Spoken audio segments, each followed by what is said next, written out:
Harambee! Nenda wili! Si hivyo? Mambo ni matatu.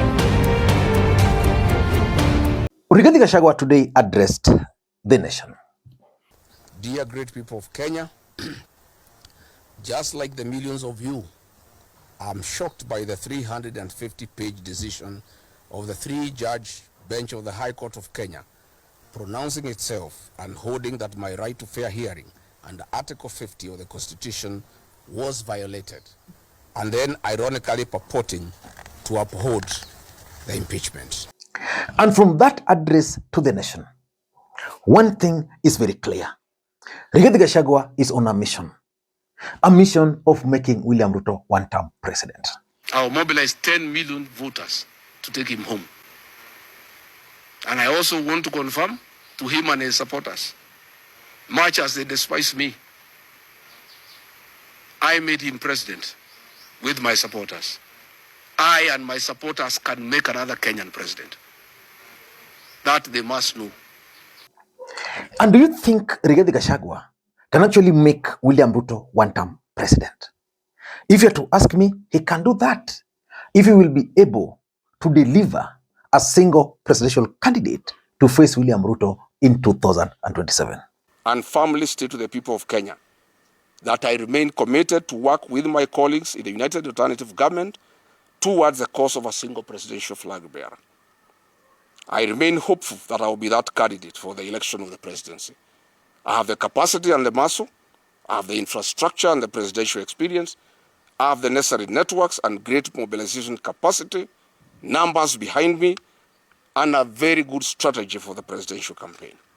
However, if any of my other colleagues is agreed upon, I give a very firm commitment to the people of Kenya that I, Rigathi Gachagua, and 10 million supporters behind me, we shall rally behind the agreed candidate to a man, and I, Rigathi Gachagua, will lead the presidential campaign, and I will lead in the political mobilization that has never been seen in the history of independent Kenya to make William Ruto a one-term president.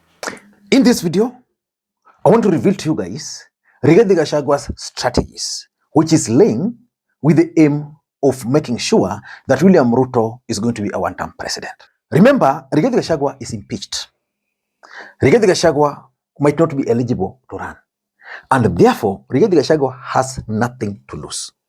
And there is nothing as dangerous as facing someone who has nothing to lose. The 50 million Kenya shillings awarded to me is an insult to my fundamental rights and freedoms and a mockery of the Constitution. We are not interested. Money was never the issue here. Justice and constitutional supremacy was. I am one Kenyan leader who will not and cannot be swayed by promises of money to allow violation of the Constitution. I stand as a matter of principle to protect constitutional rights and defend the Constitution. This is an oath that I sow, and Kenyans know me for that.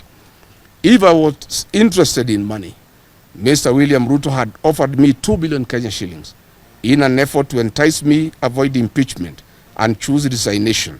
But I stood for my rights and that of over 7 million Kenyans who voted for me. I rejected this offer and faced the National Assembly.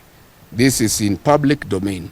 No offer, no amount of money can stand between me, my rights, and the rights of the citizens of Kenya under the Constitution. Ladies and gentlemen, these are the strategies which Rigathi Gachagua is planning to use to destroy William Ruto in 2027. Number one, Rigathi Gachagua is going to help in crafting a winning formation. And I know sometimes there are strategies. Watch this channel. I want you guys to help them come up with a winning formation. Because for me, I'm persuaded to believe that Rigathi Gachagua believes that Kalonzo Musyoka paired with Edwin Sifuna is the right bet for the presidency. Do you think that ticket supported by Rigathi Gachagua can actually defeat William Ruto in 2027? Let me know. Because there are those who strongly feel that Edwin Sifuna must be on the ballot as a presidential candidate. And of course, Edwin Sifuna is also under a lot of pressure from the Luhya nation to contest for the presidency. But for Rigathi Gachagua, the idea is not only about running for the presidency. The sole purpose is to stop William Ruto from winning in 2027. Which formation do you think he will be able to, which formation do you think he can craft to win? There is Rigathi, there is Kalonzo, Sifuna, Matiang'i. Because there are those who also believe that it's actually Sifuna who should be the presidential candidate deputized by Kalonzo Musyoka. I've maintained, and I'm repeating on this platform, that Kalonzo Musyoka must be on the ballot for him to survive, politically speaking, as a presidential candidate. And he knows that. So he's planning to help this team with a winning formation. That's number one. Number two, and this is something which is very good at. Rigathi Gachagua is trying to create a martyr narrative that is being persecuted, politically speaking, that is being targeted. If you listened to Rigathi Gachagua's speech, that speech was intended to achieve two things only. Number one, to break the hearts of the mountain and make them emotional, which it did. And number two was to make Rigathi Gachagua as someone who is being targeted for no good reason. And because of that, and Rigathi understands that in the mountain, the numbers are there because he's alleging that he gave Ruto 5 million votes and that he now intends to deliver 10 million votes to the other guy.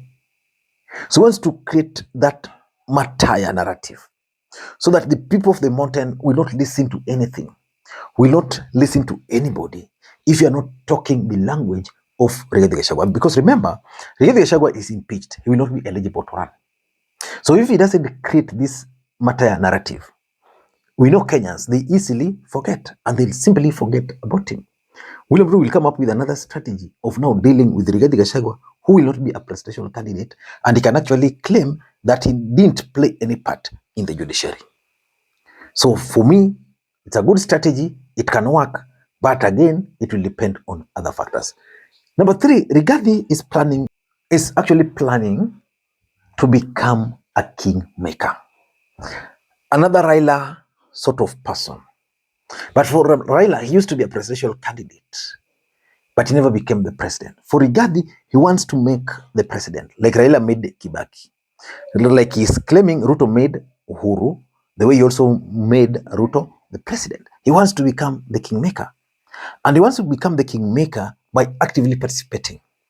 He's volunteering to be the leader, to lead that one-term campaign. If Rigathi Gachagua were to be given the task of leading one-term campaign, it's going to be very interesting. In fact, if that were to happen, I'll sympathize with the president. Rigathi is going to be ruthless, which brings me to my fourth point. Rigathi is planning ruthless attacks on President Ruto. Remember, this is a man who worked with President Ruto very closely. Until Ruto became the president, he became the deputy. There are deep secrets which he knows, and probably he will be revealing. There are a lot of things Rigathi Gachagua knows, even how they managed to win in the last election. Ruto picked Rigathi not because he loved Rigathi in 2022. He picked Rigathi because the president knew that Rigathi is ruthless. He was the only one who could deal and tame Uhuru Muigai Kenyatta in the mountain. Because remember, Uhuru was telling the mountain, vote for this mzee. And he ended up giving them someone from the mountain. Uhuru could not just tell these guys that Raila is old, he was going to die in office, and therefore that was going to be the easiest route for the mountain to come back to the presidency. He could not tell them publicly, but probably that's exactly what he was doing. But the kind of attacks he received from Rigathi, I'm 100% sure that even if it's about forgiving, he might not be able to forgive.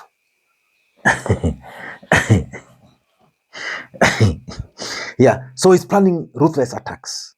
And you know how Rigathi can go hard on anybody without caring. Number 5, and you mentioned it today, resource mobilization. Sometimes I ask myself, is Rigathi capable of funding a presidential candidate? Why did William Ruto pick him? For me, Ruto picked Rigathi for 2 reasons. Number 1, Rigathi had deep pockets. And I remember Rigathi saying very clearly that he told Ruto he was going to manage the mountain politics. So he was dealing with Mount Kenya politics. He had the money. He had the tongue. The 2 lethal weapons Ruto needed. Now, if he provided Ruto with those 2 lethal weapons, he can do it. But can he raise money? Because 2027 presidential elections is not going to be a joke. It's going to be the most expensive general election in the history of this country. Will he be able to help in raising funds? He was in the UK. That trip, in my view, flopped. He did not achieve the intention. That's why Rigathi cut it short. In the US, again, locally, Rigathi is the only political player who's been making moves, moving across the country, although confined mostly to the mountain. But he's been moving. Probably he might have a bit of support, but the mountain can fund him to defeat Ruto, the business tycoons from the mountain, if he will be able to bring Uhuru Kenyatta on board. And lastly, if there's one man who knows the secrets of the president, that man is Rigathi Gachagua. So let us wait and see how this thing is going to turn out. Until next time, this is Makwiny. Bye-bye.